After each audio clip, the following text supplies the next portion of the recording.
بسم اللہ الرحمن الرحیم بسم اللہ الرحمن الرحیم والصلاة والسلام علی اشرف الانبیاء والمرسلین اما بعد۔ معزز سامعین، پچھلی ویڈیو کے اندر ہم نے باب البیع الفاسد شروع کیا تھا۔ اس سے متعلقہ کچھ ضروری باتیں، بیع باطل کا بیان، اس کے اسباب، اس کا حکم اور دیگر بہت ساری چیزیں ہم پچھلی ویڈیو میں پڑھ چکے ہیں۔ اور آج کی جو ہماری ویڈیو ہے یہ پہلے سبق سے ہی متعلق ہے، چونکہ متن ہم پچھلی ویڈیو میں پڑھ چکے ہیں، اس کی شرح آج کی اس ویڈیو کے اندر پڑھیں گے۔ اس لیے اس ویڈیو کا ماقبل کے ساتھ ربط و تعلق ہے، کچھ حصہ اس کا سابقہ ویڈیو میں آپ پڑھ چکے ہیں اور کچھ حصہ آج کی اس ویڈیو میں۔ پہلے عبارت پڑھ لیتے ہیں۔ اعلم ان المال عین یجری فیہ التنافس والابتذال فیخرج التراب ونحوه والدم والمیتة التي ماتت حتف انفه اما التي خنقت او جرحت في غير موضع الذبح كما هو عادة بعض الكفار وذبائح المجوس فمال إلا أنها غير متقومة كالخمر والخنزير ويخرج منه الحر لأنه لا يجري فيه الابتذال بل هو مبتذل والمال الغير المتقوم مال أمرنا بإهانته لكنه في غير ديننا مال متقوم فكل ما ليس بمال فالبيع فيه باطل سواء جعل مبيعا أو ثمنا وكل ما هو مال غير متقوم فإن بيع بالثمن أي بالدراهم أو الدنانير فالبيع باطل وإن بيع بالعرض أو بيع العرض به فالبيع في العرض فاسد فالباطل هو الذي لا يكون صحيحا بأصله ووصفه والفاسد هو الصحيح بأصله لا بوصفه عند أبي حنيفة رحمه الله وعند الشافعي رحمه الله لا فرق بين الباطل والفاسد وتحقيق هذا في أصول الفقه وبيع قن ضم إلى حر وزكية ضمت إلى ميتة وإن سمى ثمن كل وصح في قن ضم إلى مدبر أو قن غيره بحصته لأن المدبر محل للبيع عند البعض فبطلانه لا يسري إلى الغير كملك ضم إلى وقف في الصحيح۔ یہ ہے آج کے ہمارے سبق کی عبارت۔ عبارت کی ابتدا کے اندر ماقبل متن کی شرح ہے جو ہم سابقہ ویڈیو میں پڑھ چکے ہیں، اور یہ جو مباحث یہاں پر مصنف رحمہ اللہ نے ذکر کی ہیں کہ مال کس کو کہتے ہیں، مال متقوم کس کو کہتے ہیں اور ان کے اثرات کیا ہوتے ہیں، یہ تمام تر تفصیلات میں کتاب البیع کی ابتدا کے اندر ذکر کر چکا ہوں، ابتدائی سبق کے اندر، تو وہاں پر اس کو آپ دیکھ سکتے ہیں۔ یہاں پر جو شارح رحمہ اللہ نے ذکر کیا اسی کو بیان کر دیتا ہوں اور اسی سے متعلق بات کر لیتے ہیں۔ سب سے پہلے ہے کہ مال کس کو کہتے ہیں۔ فرماتے ہیں اعلم، یہ بات آپ کو معلوم ہونی چاہیے، ان المال کہ مال کہتے ہیں عین ایسی ٹھوس چیز، یجری فیہ التنافس والابتذال جس کے اندر لوگوں کا میلان پایا جاتا ہو، لوگوں کے طبائع اس طرف جھکتے ہوں، اور والابتذال اس کے اندر خرچ کرنا پایا جاتا ہو۔ تو اس تعریف کی وجہ سے کیا اثر ظاہر ہوگا؟ فیخرج التراب ونحوه، مٹی وغیرہ اس سے نکل جائے گی۔ کیوں؟ اس لیے کہ مٹی وغیرہ ما لا یجری فیہ التنافس والابتذال ہے، جس کے اندر لوگوں کی رغبت نہیں ہوتی، اس کو خرچ نہیں کیا جاتا، تو اس لیے مٹی وغیرہ اس سے نکل گئی۔ ایسے ہی والدم خون نکل گیا، والمیتۃ اور مردار نکل گیا۔ کون سا مردار؟ التی ماتت حتف انفہ، جو اپنی موت خود مرا ہو، بغیر کسی ظاہری سبب کے وہ مرا ہو، یعنی خود مرا ہو، وہ ڈوبا نہ ہو، جلا نہ ہو، اس کو گلا نہ گھونٹا گیا ہو، اس کو لڑکھڑا کے نہ مار دیا گیا ہو، دیگر جو چیزیں ہیں ان سے ہٹ کے، ان اسباب سے ہٹ کے اپنی موت خود مرا۔ حتف انفہ، انف ناک کی طرف اس لیے اس کی نسبت کی گئی ہے کہ انسان جب بستر مرگ پہ ہوتا ہے، اپنے بستر پہ مرتا ہے، تو ناک سے سانس لیتے ہوئے اس کی روح نکلتی ہے، تو اس لیے مات حتف انفہ یہ جملہ استعمال کیا جاتا ہے۔ تو بہرحال خون ہو، مردار ہو، تو یہ بھی ما لا یجری فی التنافس والابتذال، ان میں لوگوں کی رغبت نہیں ہوتی، اور ایسا مردار جو اپنی موت خود مرا۔ کیوں؟ اس لیے کہ کچھ مردار ایسے ہیں جن میں لوگوں کی رغبت پائی جاتی ہے، تو اس کو مال کی تعریف میں ذکر کر دیں گے، لیکن مال متقوم سے وہ خارج ہو جائے گا۔ دیکھیے اما التی خنقت، البتہ جس کو گلا گھونٹا گیا، او جرحت یا اس کو زخمی کیا گیا، فی غیر موضع الذبح اس کے ذبح کرنے کی جگہ کے علاوہ کسی اور جگہ اس کو زخمی کیا گیا، کما ہوا عادت بعض الکفار، جیسے بعض کفار کی عادت ہے، وذبائح المجوس، اور مجوسیوں کا ذبیحہ، فمال، یہ مال ہے، کیوں؟ لأنه يجري فيه التنافس والابتذال، اس میں لوگوں کی، مسلمانوں کی بات نہیں ہو رہی، لوگوں کی بات ہو رہی ہے کہ لوگوں کی اس میں رغبت ہے، وہ اس کے وہ خرچ کرتے ہیں، ان کے ہاں یہ مال ہے۔ ہاں الا انها غیر متقومۃ، لیکن یہ مال غیر متقوم ہے، کیونکہ شرعاً اس کی کوئی قیمت نہیں ہے، شریعت اس کو مباح الانتفاع نہیں قرار دیتی، اس لیے مسلمان کے حق میں یہ مال غیر متقوم ہے۔ آپ یوں بھی کہہ سکتے ہیں کہ یہ مال کی تعریف میں تو داخل ہو گئے، لیکن تقوم کی تعریف میں داخل نہیں ہوں گے۔ مال متقوم کیا ہے، مال کیا ہے، یہ ساری تفصیلات ابتدائی ویڈیو موجود ہے، وہاں آپ سن لیں۔ الخمر والخنزیر، جیسے شراب اور خنزیر ہے، یہ مال ہے، کیونکہ مجوسی، کافر، نصرانی، عیسائی یہ لوگ اس کو استعمال کرتے ہیں، ان کے ہاں اس کا لین دین ہوتا ہے، تو مال تو کہلائے گا، لیکن شریعت نے اس کی اجازت نہیں دی، یہ مال غیر متقوم ہے۔ وَيَخْرُجُ مِنْهُ الْحُرُّ، آزاد آدمی اس کی فہرست سے نکل جائے گا، کس کی فہرست سے؟ آزاد آدمی مال کی فہرست سے نکلے گا، مال غیر متقوم کی فہرست سے نہیں، مال کی فہرست سے نکلے گا، کیوں؟ لأنه لا يجري فيه الابتذال، اس کے اندر ابتذال نہیں پایا جاتا، یعنی اس کو خرچ نہیں کیا جاتا، بل هو مبتذل، بلکہ وہ خود خرچ کرنے والا ہے۔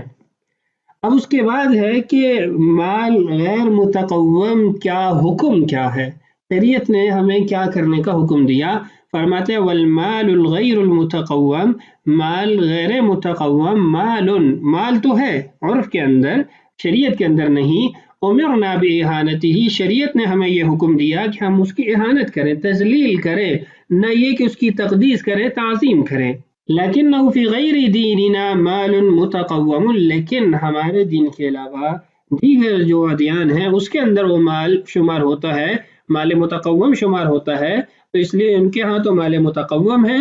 مسلمانوں کے ہاں یہ مال غیر متقوم ہوگا۔ اب ہے اثر هذا البحث، یہ جو پہلے بحث ہوئی مال کس کو کہتے ہیں، مال متقوم کس کو کہتے ہیں، اس کا بیع پر اثر کیا ظاہر ہوگا؟ تو دیکھیے فَكُلُّ مَا لَيْسَ بِمَالٍ فَالْبَيْعُ فِيهِ باطل، ہر وہ چیز جو مال نہیں ہے اس میں بیع باطل ہو جائے گی، چاہے وہ ثمن ہو، چاہے مبیع ہو، چاہے دونوں ہو، وہ بیع باطل ہوگی۔ اگر ایک چیز باطل ہے تو اس کے اعتبار سے بیع باطل رہے گی، اگر دونوں باطل ہیں تو مکمل عقد ہی باطل رہے گا۔ سواء جعل مبيعا او ثمنا، برابر ہے کہ آپ اس باطل چیز کو یا آپ اس غیر مال کو مبیع بنائیں یا ثمن بنائیں، اس میں کوئی تفصیل اور تفریق نہیں ہے۔ ہاں مال ہو پھر متقوم ہے یا نہیں ہے اس میں تفصیلات ہیں۔ وَكُلُّ مَا هُوَ مَالٌ غَيْرُ مُتَقَوَّمٍ، اور جہاں تک بات ہے مال غیر متقوم کی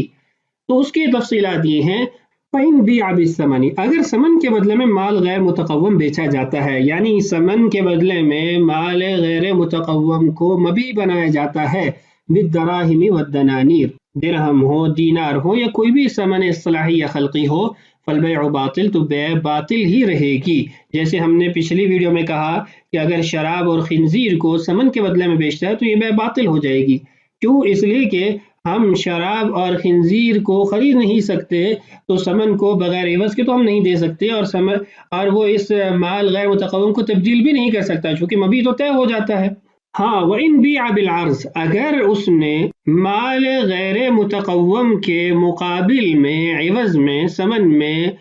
کوئی سامان لایا، یعنی بیع مقایضہ کی صورت قائم کی، اور یہ جو عرض ہے اس میں خمر اور خنزیر نہیں ہوگا، ان کے علاوہ کوئی اور چیز لایا، ایسا نہ ہو خمر اور خنزیر تو آپس میں مقابل ہیں اور ہم یہ کہیں کہ ان بیع بالعرض، ایسا نہیں ہے۔ اگر ان بیع بالعرض مال غیر متقوم کے مقابلے میں مال متقوم عرض کی صورت میں لایا، سامان کی صورت میں لایا، تو بیع مقایضہ کی صورت قائم ہوگی۔ او بیع العرض به، یا پھر سامان کو بیچا گیا شراب کے بدلے میں، یعنی سامان کو مبیع بنایا یا سامان کو ثمن بنایا، فالبیع فی العرض فاسد، سامان میں بیع فاسد ہو جائے گی۔ درستگی کی صورت یہ قائم ہوگی کہ شراب جو یا خنزیر جو بدل میں آ رہا ہے اس کو قیمت میں تبدیل کر کے وہ قیمت کی ادائیگی کی جائے۔ فالباطل هو الذي لا يكون صحيحا باصله ووصفه، حنفیہ کے نزدیک باطل کہتے ہیں ایسا عقد جو اپنے اصل اور وصف دونوں کے اعتبار سے درست نہ ہو۔ اصل کے اعتبار سے درست نہ ہونے کا مطلب یہ ہے کہ اس کا جو رکن ہے ایجاب اور قبول اس میں کوئی خلل ہو، یا پھر بے کا محل یعنی مبی اس کے اندر کوئی خلل ہو، ایسا خلل جس کی وجہ سے عقد نہ ہو سکتا ہو، جس کی مثالیں ماقبل میں دے چکا ہوں، آگے بھی انشاءاللہ آئیں گی۔ تو اس صورت کے اندر ہم یہ کہیں گے کہ اصلاً یہ عقد درست نہیں ہے، اس کے صلب عقد کے اندر فساد آ گیا ہے، جس کی وجہ سے اس کے تمام حصوں اور اجزاء کے اندر یہ فساد یعنی سرایت کر گیا، جس سے عقد باطل ہو گیا۔ اور وصف کے اندر خلل ہونے کا مطلب یہ ہے کہ اس کا جو ثمن ہے اس میں خلل آ گیا ہے، غیر مقدور التسلیم کی بے شرح ہے، تو یہ اوصاف کا خلل ہوتا ہے۔ تو صرف اوصاف کا خلل ہو تو بے فاسد ہوگی، اور اگر اوصاف کے ساتھ اصل کا بھی خلل ہو یا صرف اصل کا خلل ہو تو یہ بے باطل ہوگی۔ والفاسد هو الصحیح باصلہ لا بوصفہ عند ابی حنیفہ رحمہ اللہ، اور فاسد اس عقد کو کہا جاتا ہے جس کا اصل تو درست ہو، ایجاب اور قبول اور محل بے کے اندر یعنی مبی کے اندر تو کوئی خلل نہیں، لیکن اوصاف کے اندر کوئی خلل ہے تو اس کو بے فاسد کہیں گے۔ عند ابی حنیفہ رحمہ اللہ، یہ امام ابو حنیفہ رحمہ اللہ کا مذہب ہے، جبکہ امام شافعی رحمہ اللہ کا مذہب یہ ہے لا فرق بین الباطل والفاسد، بے باطل اور بے فاسد کے اندر کوئی فرق نہیں ہے۔ یہ ایک تفصیلی بحث ہے، آگے اشارے خود بھی لکھتے ہیں، وتحقیق هذا فی اصول الفقہ، اس کی جو تفصیلات ہیں تحقیق ہے وہ آپ اصول فقہ کے اندر پڑھیں گے کہ اس اصولیین کے نزدیک جو افعال ہیں وہ دو قسم کے ہوتے ہیں، حسی ہوتے ہیں یا شرعی ہوتے ہیں۔ حاشیے میں بھی مختصراً اس کو ذکر کیا گیا ہے اور اصول کی کتابوں میں بھی آپ اس کو پڑھ سکتے ہیں۔ تو یہ پہلا ہمارا مسئلہ تھا اور اس کا جو متن تھا وہ سابقہ ویڈیو میں ہم نے پڑھا تھا۔ اب دوسرا مسئلہ ہمارا آج کی اس ویڈیو کا یہ ہے کہ اگر محل بے کو غیر محل بے کے ساتھ جمع کر کے بیچا جائے، یعنی ایک چیز مبی بن سکتی ہے اس کو اور ایک چیز مبی نہیں بن سکتی، اس کو جوڑ کر ملا کر اگر بیچا جاتا ہے تو کیا حکم ہوگا؟ عبارت دیکھیے، وَبَيْعُ قِنٍ، غلام کا بیچنا، ضم إلى حر، ایسا غلام جس کے ساتھ آزاد کو جوڑ کر بیچا گیا۔ مثال کے طور پر عمر نے ایک غلام کو آزاد کے ساتھ جوڑ کر 1000 میں بیچا، یعنی غلام اور آزاد دونوں بیچے 1000 کے، تو یہ بے باطل ہوگی۔ ایسے ہی اگر وہ تفصیلی ثمن بھی بیان کر دیتا ہے تو تفصیلی ثمن بیان کرنے کے ساتھ بھی امام ابو حنیفہ رحمہ اللہ کے مذہب کے مطابق یہ بے باطل ہی رہے گی۔ یعنی وہ کہتا ہے کہ یہ دو افراد ہیں، ایک کو میں 500 کا بیچتا ہوں، دوسرے کو 300 کا بیچتا ہوں، 500 والا غلام ہے، 300 والا آزاد ہے، تو امام صاحب کے نزدیک یہ تفصیلی ثمن بیان کرنے کے باوجود بھی 500 کے بدلے میں غلام کی جو بے ہے وہ درست نہیں ہوگی، صاحبین کے نزدیک یہ درست ہو جائے گی۔ عبارت دیکھیے، پھر ان کے جو اصل اور اصول اس پہ بات کرتے ہیں۔ وَبَيْعُ قِنٍ ضُمَّ إِلَى حُرٍ، آزاد اور غلام کو جوڑ کر ملا کر بیچا گیا۔ وَزَكِيَّةٍ ضُمَّتْ إِلَى مَيْتَةٍ، جانور جس کو شرعی طریقے سے ذبح کیا گیا، ضُمَّتْ إِلَى مَيْتَةٍ، اس کو مردار کے ساتھ ملا کر بیچا گیا، تو یہ بے باطل ہے، اس بے کا کوئی اعتبار نہیں ہے، چاہے ایک ثمن کے ساتھ دونوں کو بیچا گیا ہو یا پھر وَإِن سَمَّى ثَمَنَ كُلٍّ، دونوں کے جدا جدا ثمن بھی بیان کیے ہوں، دونوں صورتوں میں امام ابو حنیفہ رحمہ اللہ کے نزدیک یہ بے درست نہیں ہے۔ جبکہ صاحبین فرماتے ہیں کہ جس صورت میں تفصیلی طور پر ثمن کو ذکر کیا ہے اس صورت کے اندر بحصۃ المبی، جو مبی بن سکتا ہے اس کے حصے کے بقدر، اتنے ثمن کے بقدر یہ بے درست ہو جائے گی، بقیہ بے باطل ہوگی۔ ائمہ حنفیہ کے اس اختلاف کی جو بنیاد ہے وہ یہ ہے کہ صرف ثمن کی تفصیل بیان کرنے سے امام ابو حنیفہ رحمہ اللہ کے نزدیک عقد کا تعدد نہیں ہوتا، یعنی عقد جو ہے وہ متعدد نہیں ہوتا، ایک سے زائد نہیں بنتا، جبکہ صاحبین کے نزدیک صرف ثمن کی تفصیل ذکر کرنے سے ہی متعدد صفقات، متعدد عقود وجود میں آ جاتے ہیں۔ امام صاحب فرماتے ہیں کہ صرف تفصیلی ثمن نہیں بلکہ اس کے ساتھ عقد کے الفاظ کا بھی تکرار ضروری ہے۔ یہ تو مبنی اختلاف ذکر کر دیا۔ اب بات یہ ہے کہ یہاں پر بے کیوں باطل ہے؟ تو اس کا جواب یہ ہے کہ یہاں پر قبول ما لیس بمال جعل شرطا لقبول ما هو مبیع، یہ اصول یہاں پر آ رہا ہے جس کی وجہ سے بے باطل ہو رہی ہے کہ جو چیز مال نہیں ہے اس کو قبول کرنا شرط بنا دیا گیا ہے اس چیز کے قبول کرنے کے لیے جو مبیع ہے، یعنی لامحالہ طور پر مبی اور غیر مبی دونوں آپ کو دیے جا رہے ہیں، تو اس لیے یہ بے باطل ہوگی۔ کچھ آگے اس کی مزید تفصیل ہے وہ دیکھیے، وصح اور درست ہے، فی قن ضم الی مدبر، غلام کے ساتھ مدبر کو جوڑ کر بیچا گیا، یہ درست ہے۔ یعنی درست ہونے کا مطلب یہ ہے کہ جو مبی ہے اس کے اندر بے درست ہو جائے گی، دوسرے کے اندر بے باطل ہو جائے گی۔ او قن غیرہ بحصتہ، یا